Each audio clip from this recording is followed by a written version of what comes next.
Assalamualaikum warahmatullahi wabarakatuh.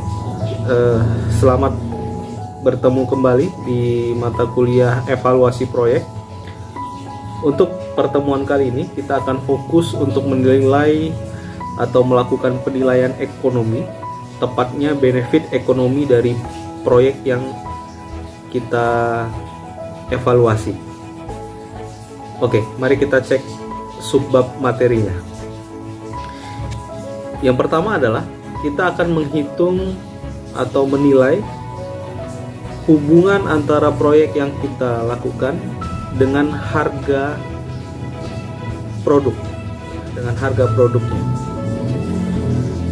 Di subbab sebelumnya, di materi-materi sebelumnya, kita telah melakukan penilaian proyek dari sisi akuntabilitas, dari sisi akunting ya, di mana kita mencoba menilai suatu proyek berdasarkan sisi financial statement-nya.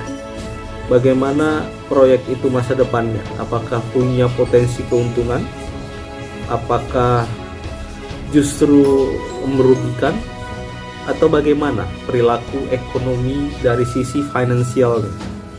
Nah, sekarang di materi ini kita fokus menilai benefit ekonominya.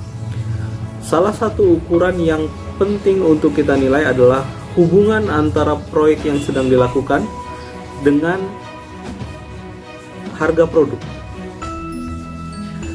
Untuk diketahui, dalam sisi ekonomi, proyek yang kita lakukan, proyek yang sedang dilakukan dan dievaluasi ini, pada dasarnya akan menambah sisi supply. Maka ketika asumsi kita di awal adalah waktu financial statement ya, asumsi di awal adalah harga tidak berubah. Maksudnya begini, ketika proyek ini selesai dan beroperasional, pembangunannya ya maksudnya, dan beroperasional, maka harga yang terbentuk di pasaran itu tidak berubah. Nah, kalau dari teori ekonomi kan kita mengetahui bahwa sisi supply dan sisi demand ini sangat mempengaruhi harga. Dimana ketika demand-nya tetap tetapi supply-nya banyak, maka biasanya atau kecenderungannya adalah harga turun. Nah, inilah yang kita akan lihat dari sisi benefit ekonominya. Apakah proyek yang sedang kita lakukan pembangunannya, jika selesai nanti, memiliki pengaruh terhadap harga produk tersebut. Nah, ini yang perlu kita perhatikan, karena di sisi perhitungan financial statement sebelumnya, asumsi dasar kita adalah harganya tetap, dan biasanya cenderung juga kita mengasumsikan di tahun-tahun berikutnya itu harga meningkat karena ada faktor inflasi di dalamnya.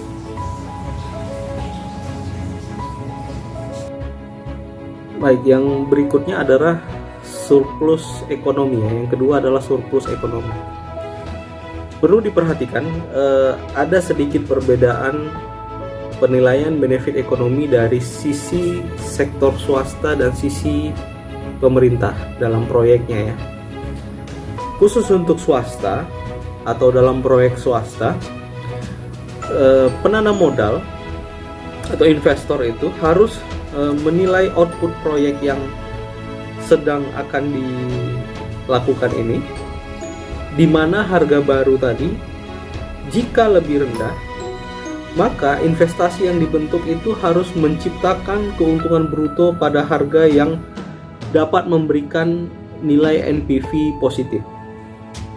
Ya, ini yang menjadi titik penting di sektor swasta, di proyek sektor swasta.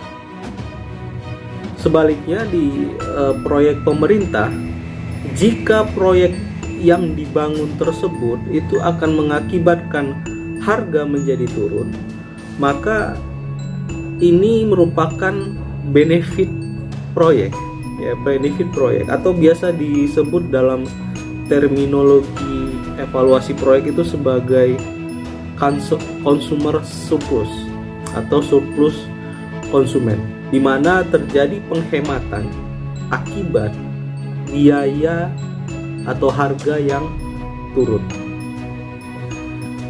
Tetapi pengaruh harga yang lebih rendah dirasakan tidak hanya oleh konsumen, tetapi juga oleh produsen yang telah menghasilkan produk yang sama sebelum adanya proyek tersebut.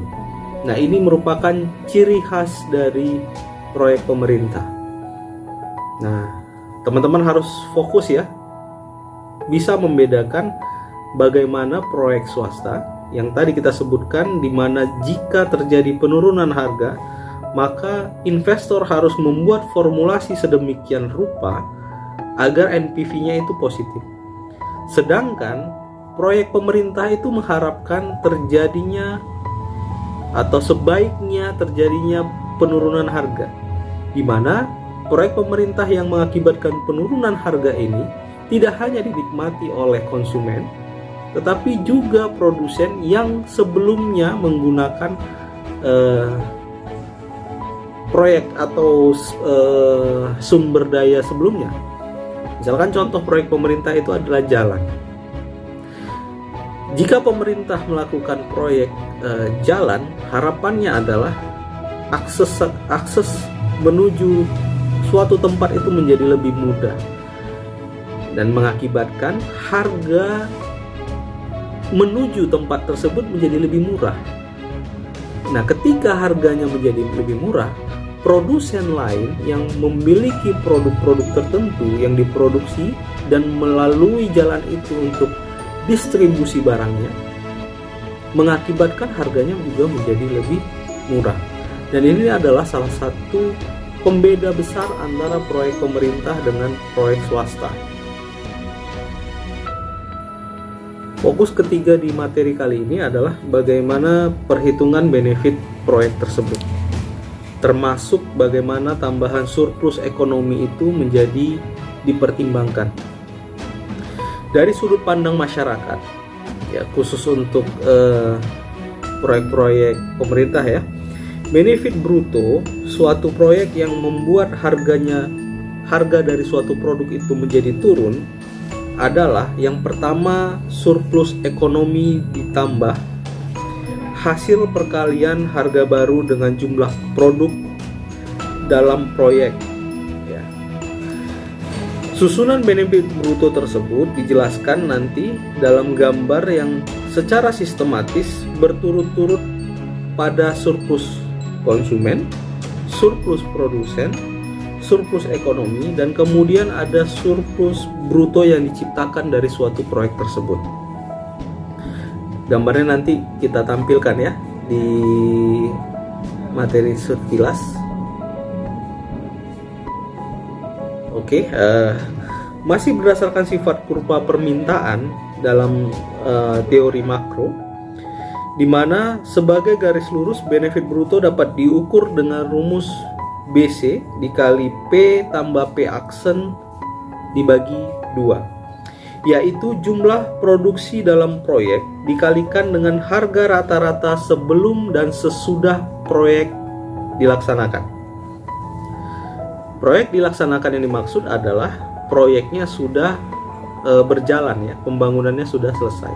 Jadi harga sebelum adanya proyek ditambahkan dengan harga sesudah proyek terimplementasi. Dalam banyak kasus kita akan mengetahui bahwa pengaruh proyek terhadap harga tidak bersifat radikal, di mana asumsi dari kurva permintaan sebagai suatu garis lurus tidak menyimpang dari realitas dan cukup memuaskan sebagai hasil dari implementasi proyek. Sebaliknya, jika ada perubahan harga yang drastis akibat dari proyek, misalnya sumber air minum yang langka tiba-tiba karena sebuah proyek, supaya lebih realistis, maka perlu diasumsikan bahwa kurva permintaan bersifat garis lengkung yang cenderung cembung, ya, cenderung cembung begini terhadap titik nol.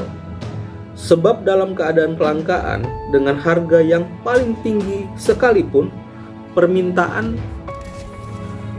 akan menjadi kurang elastis. Ini sesuai dengan teori ekonomi. Artinya, dengan terbatasnya daya beli masyarakat akan membatasi konsumsi produk tersebut pada tingkat kebutuhan dasar. Ini teori ekonomi lagi nih.